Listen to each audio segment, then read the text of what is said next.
Noswaith dda a chroeso I sesiynau adolygu Carlam Cymru, a bydd sesiwn heno yn canolbwyntio ar TGAU Sbaeneg.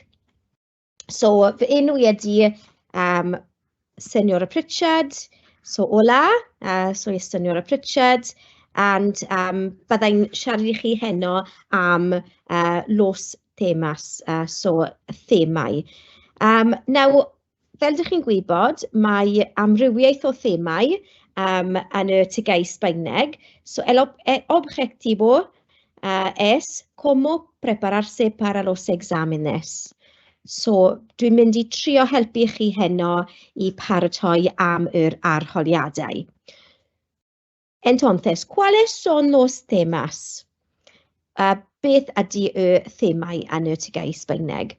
Es importante prepararse para todos los temas, so mae'n bwysig I paratoi am bob thema am yr arholiad, I todos los aspectos del examen, hablar, escuchar, leer y escribir.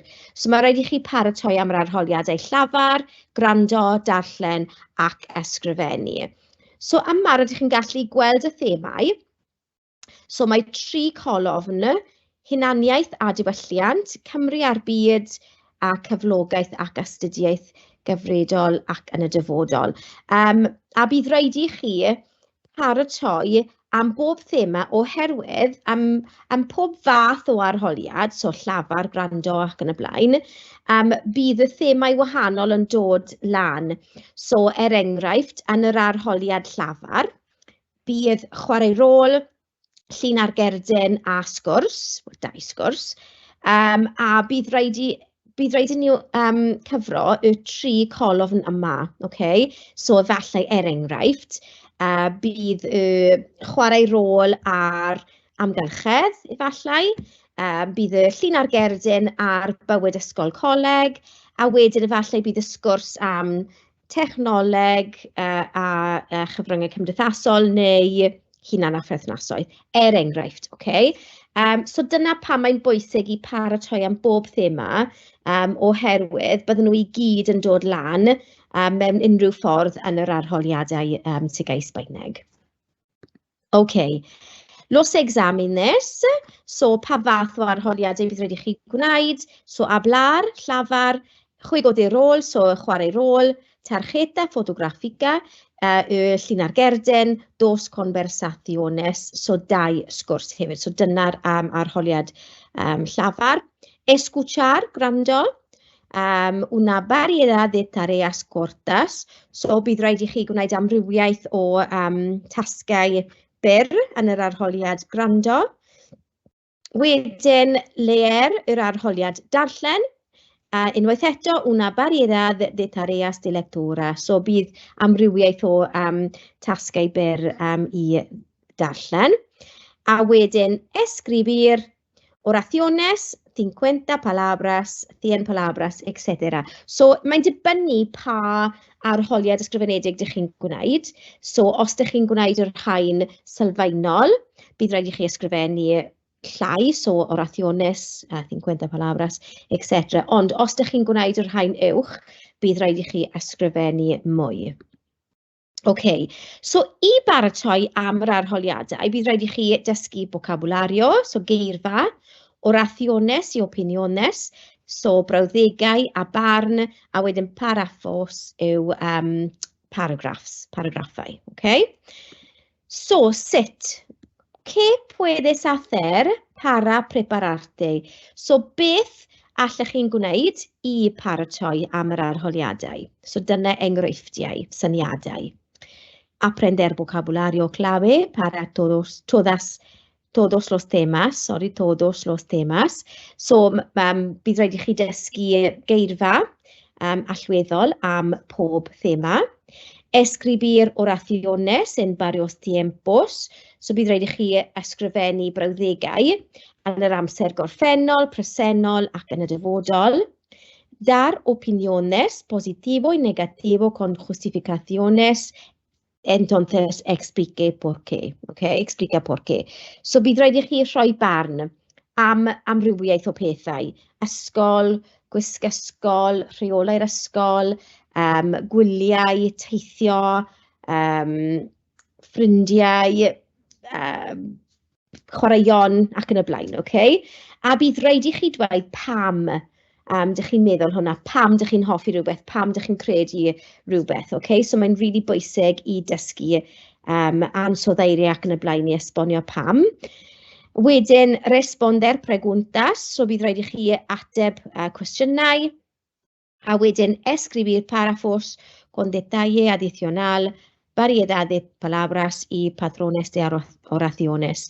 So bydd rhaid i chi ysgrifennu paragraffau gyda llawer o gwybodaeth manylion, okay, a amrywiaeth o brawddegau a strwythur.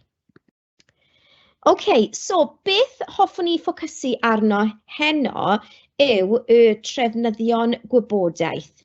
Trefnyddion gwybodaeth yw knowledge organisers, a dych chi'n gallu ffeindio nhw ar y we Cybac, ar y gwefan Cybac yn Gymraeg, ac hefyd yn Saesneg. So mae lan i chi. So os dych chi'n clicio ar y link yma, mae'n mynd yn syth o le rydych chi'n gallu ffeindio nhw ar y gwefan. Okay? So, a maen nhw'n helpu chi i repasar los temas, so adolygu y themau. Okay? So, sut yw defnyddio? So, como usarlos? So, byddwch chi'n gallu defnyddio nhw i contestar las preguntas sugeridas. So, ym mhob trefnydd gwybodaeth, bydd rhestr o cwestiynau. So, dwi'n credu bydd yn syniad da i ateb y cwestiynau, jyst i ymarfer ysgrifennu, ymarfer siarad, ac ymarfer geirfa, y brawddegau, yr amseru ac yn y blaen. Hefyd, chi'n gallu aprender el vocabulario, so dysgu y geirfa, bydd hwnna'n really bwysig, obviously. Practicar los tiempos, so adolygu yr amseru, yr amser gorffennol, amperffaith, presennol, dyfodol, amodol ac yn y blaen. Pensar en cómo podrían surgir los temas en el examen, por ejemplo, el juego de roles, el examen escrito, el examen auditivo. So, dych chi'n gallu meddwl am sut mae'r thema yn gallu dod lan yn yr arholiad. Enghraifft, el juego de rol, yn y chwarae rôl. So, efallai technoleg a chyfryngau cymdeithasol, maen nhw'n gallu gofyn i chi ddweud pa fath o technoleg ydych chi'n defnyddio, faint mor aml ydych chi'n defnyddio fe, beth ydych chi'n meddwl am, I don't know, defnyddio cyfryngau cymdeithasol, beth wnes ti ddoi ar technoleg ac yn y blaen, okay? So am hob thema, ydych chi'n gallu meddwl am sut maen nhw'n gallu defnyddio'r thema yn yr arholiadau. Okay, so enghraifft, la comida y las bebidas, por ejemplo, so bwyd a diod. Dyna nawr enghreifftiau, syniadau o beth ydych chi'n gallu paratoi yn y thema yma. Mi comida favorita, enghraifft, okay? Fy hoff bwyd. A ydych chi'n gallu ysgrifennu paragraff ar dy hoff bwyd, a wedyn dysgu fe ar lafar, so ydych chi'n gallu dweud os mae'r athro yn gofyn i chi yn yr arholiad llafar ac yn y blaen. Hefyd, la última comida especial que tuve, so beth oedd y pryd o fwyd special dych chi wedi cael yn ddiweddar. Efallai, dych chi'n gallu dweud bod mis Rhagfyr aethoch chi am bwyd gyda eich teulu am 5 blwydd dy mam gi, enghraifft. Okay? Mae hwnna wedyn yn defnyddio'r amser gorffennol. So, dych chi'n gallu dangos eich dealltwriaeth o'r amser y gorffennol wedyn. Okay? Ar un nesaf, comes saludablemente o comes sano, ydych chi'n bwyta'n iach. So ydych chi'n gallu rhoi enghreifftiau o beth ydych chi'n bwyta, beth ydych chi ddim yn bwyta, beth ydych chi'n yfed, beth ydych chi ddim yn yfed, faint mor aml ac yn y blaen. Yr un nesaf, ce cwmysdau so beth bwytais ti ddoe. Unwaith eto, mae'n defnyddio yr amser y gorffennol. So, comi una pizza, con mi familia, con champiñones, etc. So, ydych chi'n gallu just ymarfer wedyn beth byddwch chi'n dweud neu ysgrifennu os maen nhw'n gofyn i chi y cwestiwn yna. Yr un nesaf, ¿qué vas a comer mañana? Beth wyt ti'n mynd i bwyta fory? So, mae hwnna yn yr amser dyfodol. A ydych chi'n gallu ychwanegu'r amser ymodol hefyd os angen. So, enghraifft, mañana voy a comer las patatas fritas, o comeré, if you want to use os ydych chi'n moyn defnyddio yr amser dyfodol. A hefyd, ydych chi'n gallu dweud, pero me gustaría comer, ond hoffwn i bwyta i dangos eich dealltwriaeth o'r amser amodol. Ac yr un olaf yma yw alimentos saludables o no saludables. So, ydych chi'n gallu siarad neu ysgrifennu am bwyd a diod sy'n iach neu ddim yn iach. A mae gen i lluniau yma, oherwydd yn yr arholiad ysgrifenedig llynedd, roedd rhaid iddyn nhw ysgrifennu am bwyd a diod yn penodol i'r Sbaen, yn ei gwledydd ble maen nhw'n siarad Sbaeneg. So, el turrón, las patatas bravas, la paella ac yn y blaen. So mae'n bwysig hefyd i dysgu bwyd a diod sy'n dod o'r Sbaen hefyd. Yn ei Mexico, yr enghraifft. Yr enghraifft nesaf yw la salud y el bienestar, so iechyd a ffitrwydd. So, ¿cómo podrías mejorar tu salud? So, mae hwnna yw yr amser amodol, sut allwch chi gwella eich iechyd.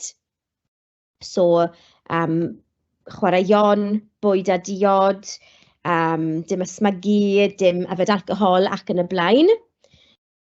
¿Qué piensas de las personas que fuman? Hefyd, yn y thema yma, bydd rhaid i chi meddwl am pethau fel ysmygu, yfed alcohol a pethau fel na. So, mae hwnna'n cwestiwn ble ydych chi'n gorfod rhoi barn, ac mae'n bwysig i esbonio pam ydych chi'n credu hwnna. Yr un nesaf, es importante estar en buena forma, ¿por qué? So, pam ydy'n bwysig i fod yn iachus, i cadw'n heini. A wedyn, ¿qué comiste ayer? Beth bwytais ti ddoe? So, unwaith eto, yr amser gorffennol, ac oherwydd gyda la salud y el bienestar, mae bwyd a diod yn dod lan yn y thema yma hefyd.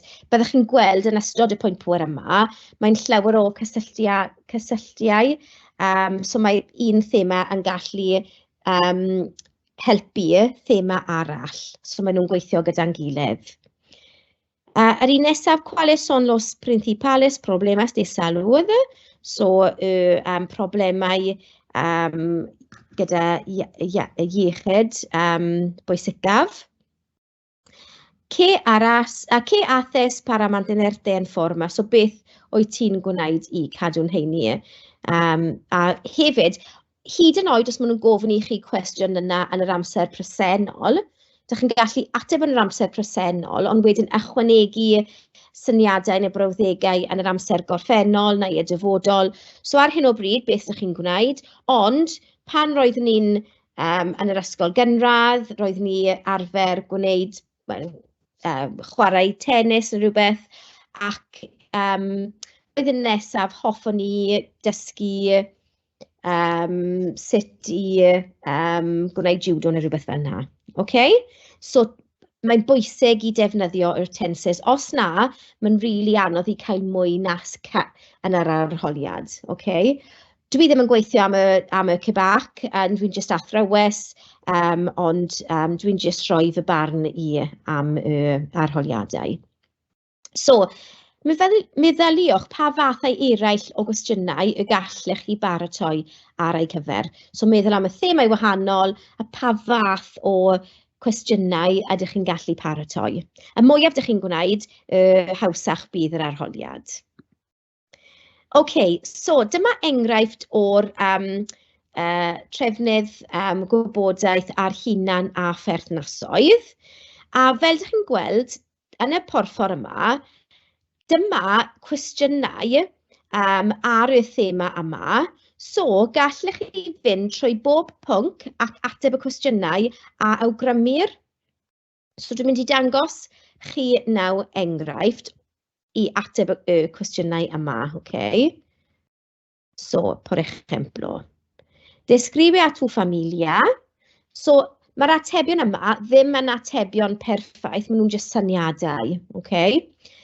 En mi familia hay 4 personas, mi padre, mi madre, mi hermano y yo. También tengo un perro pequeño que se llama Agnes. Es extremadamente adorable, por supuesto. OK? So, yn yr atebion, triwch defnyddio amrywiaeth o patrymau, amrywiaeth o eirfa. Rhywbeth dwi ddim wedi gwneud yma yw defnyddio amrywiaeth o amseru, ond mae hwnna'n really bwysig hefyd. Dwi wedi defnyddio pethau fel por supuesto, wrth gwrs, también hefyd, so que se llama, oreno. So mae'n bwysig i trio show off really beth ydych chi'n gwybod, beth ydych chi'n gallu gwneud. Ac os ydych chi moyn, ydych chi'n gallu pause y recordiad yma i ateb y cwestiynau, OK? So mae'r ail cwestiwn yw describe a tu mejor amigo o amiga. So os ydych chi moyn, ydych chi'n gallu pause, ateb y cwestiwn a wedyn cario ymlaen, mae lan i chi. Ond dyma enghraifft. Mi mejor amigo se llama Tom, tiene el pelo corto y es muy alto, le gusta tocar la guitarra, nunca nos discutimos porque Tom es simpático y tímido. OK, so ydych chi'n gallu gweld hwnna, dwi wedi defnyddio trydydd person i disgrifio Tom. Dwi wedi defnyddio brawddeg negyddol, nunca, ni byth yn. Dwi wedi defnyddio ansoddeiriau, fel corto, alto, simpatico, tímido, etc. Cofiwch bod os ydych chi'n disgrifio ffrind sy'n merch, bydd rhaid i chi defnyddio yr ansoddeiriau feminine fel simpatica, tímida ac yn y blaen. OK, ¿cómo sería tu novio o novia ideal? Por ejemplo, mi novia ideal sería bastante baja, con los ojos azules. Tendríamos mucho en común. Diría que sería ambiciosa y me amaría para siempre. Very romantic yna. Brawddegau cychwyn fel diria que, byddwn ni'n dweud bod, a ni'n cael bastante, eithaf. Dwi wedi defnyddio tendríamos, so mae'n amser amodol, ond gan defnyddio nosotros, so ni. Para siempre, am beth, ac yn y blaen. A wedyn y cwestiwn nesaf, ¿cuáles son las cualidades de un o una buena amigo amiga? So, de un buen amigo, una buena amiga. Un buen amigo debería ser amable y muy honesto. Además, sería importante ser comprensivo y confiable. So, debería yr amser amodol, unwaith eto, should be ser. Okay? Además, yn ychwanegol, so dwi wedi defnyddio también, so mae'n neis i defnyddio además oherwydd mae'n wahaniaeth. So mae'n dangos bod ych chi'n gwybod amrywiaeth o eirfa, o cysyllteiriau ac yn y blaen. Admiras a alguna celebridad? Admiro a wedyn ydych chi'n gallu dweud pwy. Peter Kay, porque es una persona muy graciosa. Me hace sonreír o reír. Me gustaría ir a verlo al teatro un día o algún día, especialmente si me siento triste.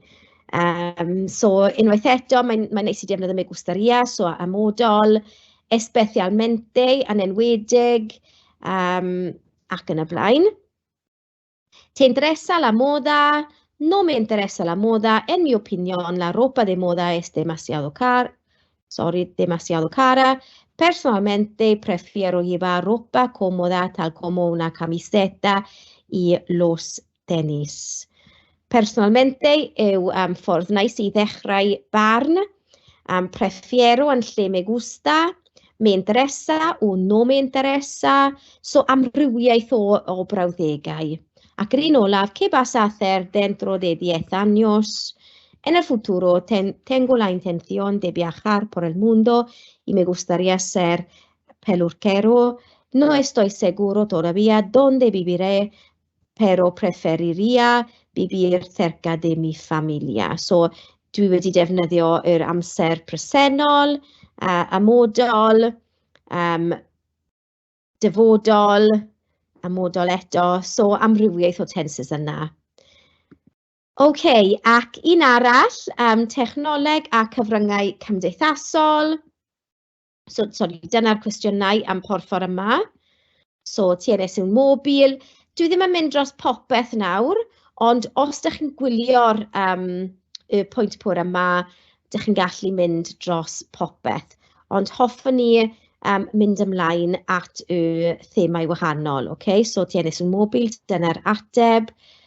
¿Para qué usas la tecnología? So, normalmente, además, unwaith eto.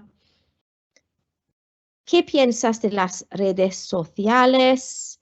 Sin embargo, beth bynnag o hynny. ¿Cuáles son las ventajas y desventajas de Internet? So, dwi wedi dechrau tro yma gyda para mi. Wedyn, ¿qué tipo de tecnología utilizaste ayer? So, amser y gorffennol, ayer, ddoe. Hice mis deberes de historia, etc. OK, a wedyn, ¿podrías sobrevenir sin tecnología? Cwestiwn anodd am llawer o bobl. No sé, dydw I ddim yn gwybod, diria que no, pero estoy seguro de que si tuviera que hacerlo podría. Unwaith eto amrywiaeth o geirfa a brawddegau yna. OK, byddwn ni symud ymlaen. ¿De qué otra manera podríamos usarlos? So, pa fforddau arall ydyn ni'n gallu defnyddio nhw, y trefnyddion gwybodaeth? So, beth dwi'n mynd I gwneud nawr yw mynd dros pob thema a dangos chi knowledge organiser a wedyn dangos chi sut ych chi'n gallu defnyddio nhw. Okay? So, thema cyntaf. So, dyna enghraifft nawr. So, yma ni'n cael ymadroddion defnyddiol. So, mae'n bwysig I dysgu. Obviously, bydd rhaid I chi siarad am teulu a ffrindiau, ond hefyd perthnasoedd. So, sut wyt ti'n dod ymlaen gyda bobl? Okay? So, me llevo bien o mal con, nos llevamos bien o muy bien. Ni'n cael yma defnyddio amseroedd gwahanol. So, cofia bydd rhaid I ti siarad ac ysgrifennu yn yr amser gorffennol, presennol ac y dyfodol. Yma ni'n cael y cwestiynau. A hefyd, efallai bydd rhaid I chi siarad neu ysgrifennu am ffasiwn a pha fath o ddillad rydych chi'n hoffi gwisgo. Okay, so, byddwch chi'n ffeindio ansoddeiriau wahanol yma, geirfa penodol.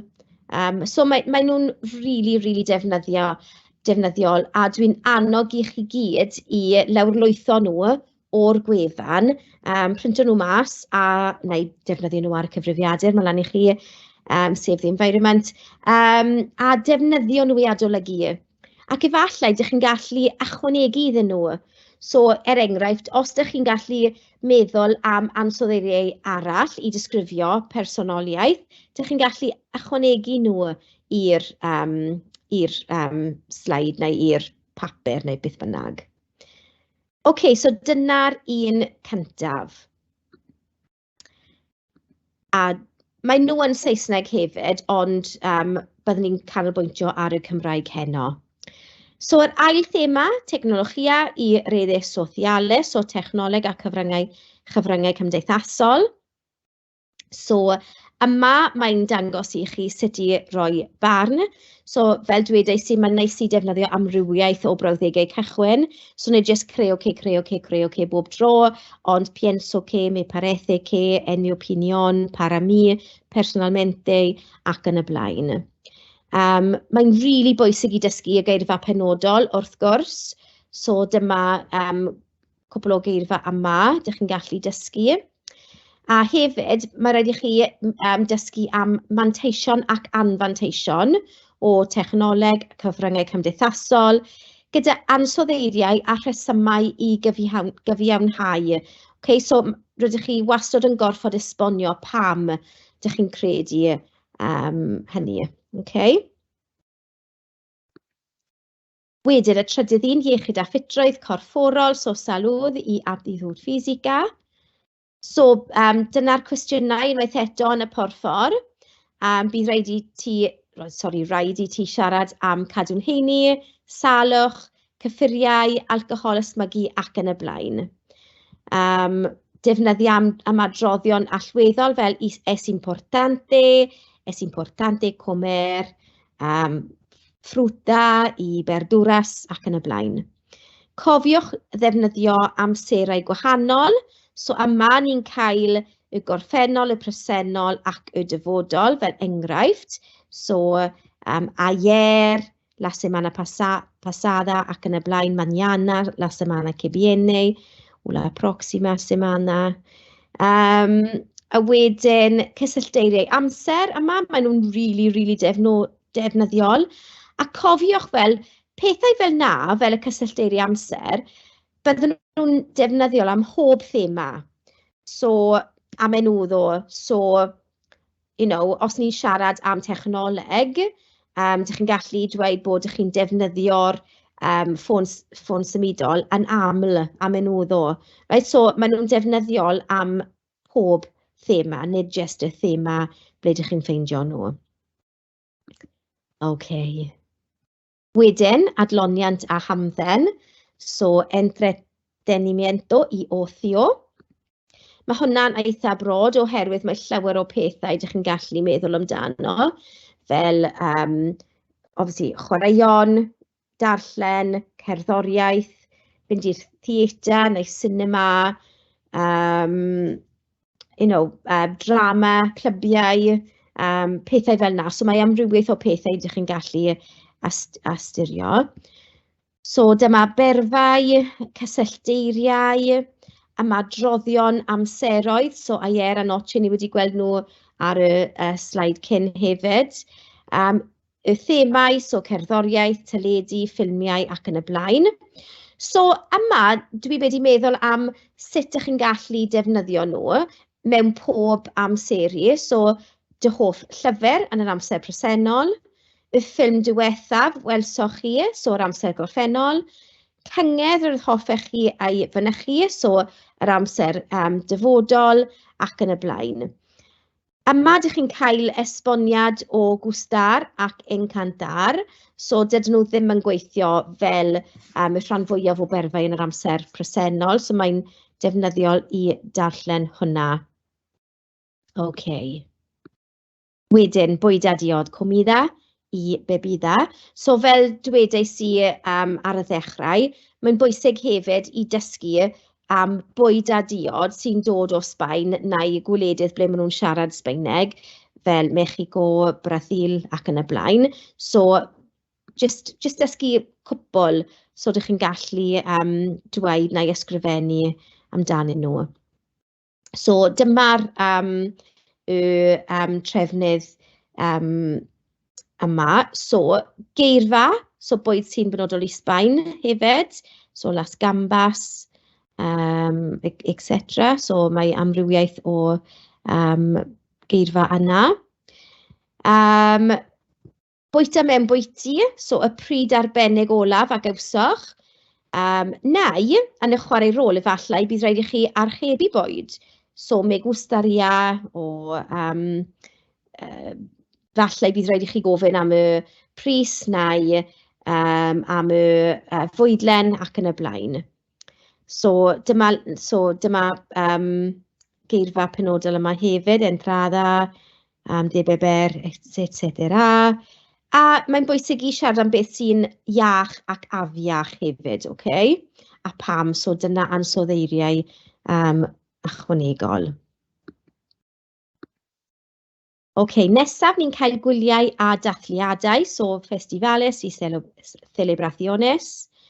So mae'n bwysig I dysgu cwpl o gwyliau a dathliadau, bod maen nhw'n dathlu yn Sbaen a gwledydd Sbaeneg, fel La Tomatina a pethau fel na. So dyma geirfa bwysig I ddysgu, hefyd, ych chi'n gallu siarad am Nadolig a penblwydd ac yn y blaen.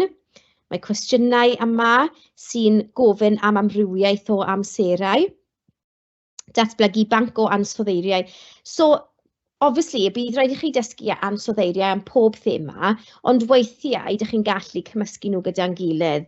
So, moso yma, prydferth, ydych chi'n gallu defnyddio hwnna I disgrifio llawer o pethau fel person, fel lle,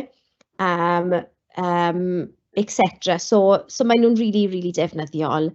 A yma, maen nhw'n dangos chi sut I rhoi bar yn amser gorffennol. So mae hwnna'n really defnyddiol. Nesaf ni'n cael areas locales de interés, so ardaloedd lleol o diddordeb. So, bydd rhaid I chi siarad am ble dych chi'n byw, am Cymru, am eich ardal chi, o ran twristiaeth a phobl leol. So, beth sydd yna am pobl sy'n byw yn yr ardal, ond hefyd beth sydd yna am y twristiaeth hefyd, okay? Yma, maen nhw'n adolygu amserau eto. Pwyntiau cadarnhaol a negyddol yma. So, ansoddeiriau am ble ydych chi'n byw. Geiriau cwestiwn. Obviously, maen nhw'n really bwysig, a maen nhw'n bwysig am y chwarae rôl. Efallai bydd rhaid I chi gofyn cwestiwn. Wel, byddwch chi'n gorfod gofyn cwestiwn. Yn y llun ar gerden, bydd rhaid I chi deall beth mae'r athrawes yn gofyn I chi, neu beth mae'r cwestiwn ar y arholiad yn gofyn I chi. Yn yr arholiad ysgrifenedig, bydd rhaid I chi deall y cwestiwn. Yn y sgwrs, bydd rhaid I chi gwrando a deall y cwestiwn. Yn yr arholiadau gwrando a darllen, bydd cwestiynau yn Sbaeneg, so bydd rhaid I chi deall beth maen nhw'n gofyn I chi. So mae'n really bwysig I dysgu y geiriau cwestiwn.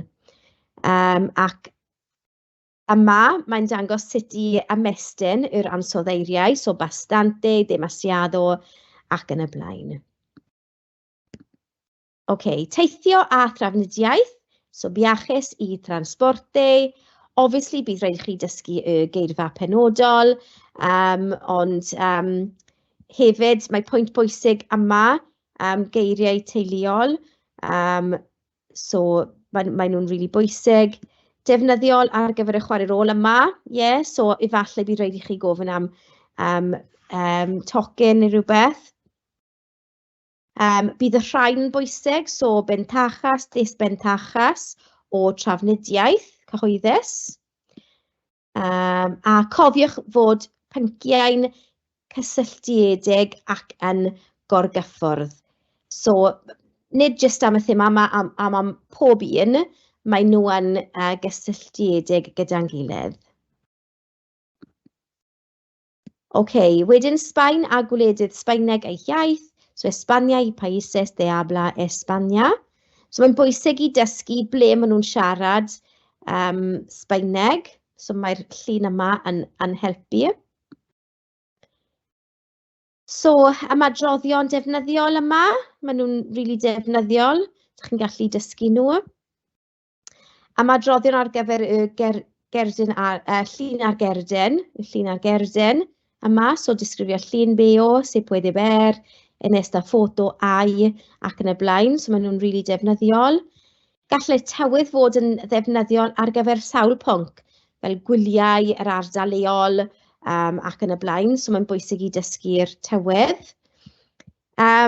Dysgwch rai tirnodau enwog, dinasoedd y gallech chi'n siarad amdanynt os gofynnir i chi.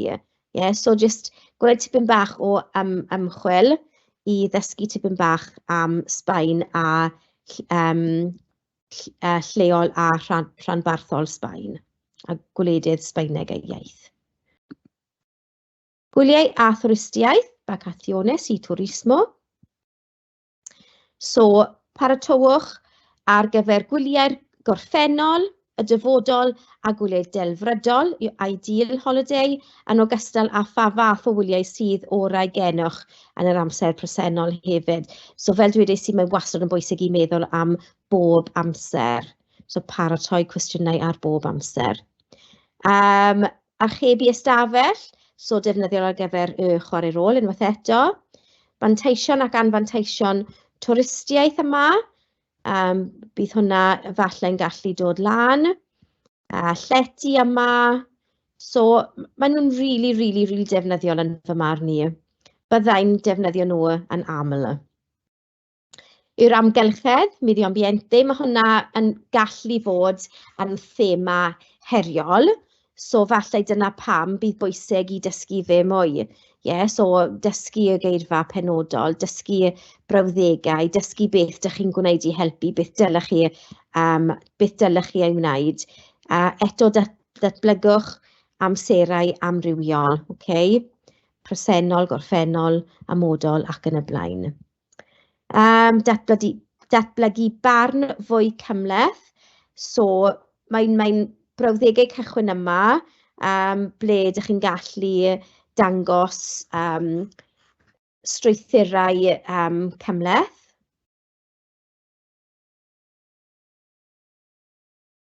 Materion cymdeithasol, problemau socialis, unwaith eto, mae hwn yn gallu fod yn thema heriol, so mae'n bwysig i adolygu fe yn dda. So, geirfa defnyddiol, dysgwch yr eirfa hon.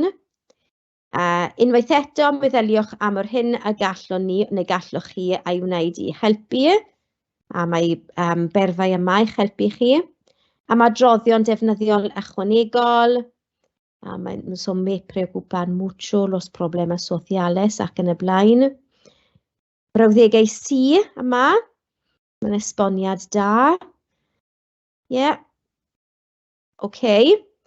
Bywyd ac astudiaethau ysgol nawr, so bydd estudios escolar. Fel arfer, mae'r disgyblion yn mwynhau y thema yma i siarad am yr ysgol. So mae thema ydych chi'n gallu siarad, obviously, am pynciau, athrawon, gweith catref, rheolau ysgol, gwisg ysgol. So mae llawer o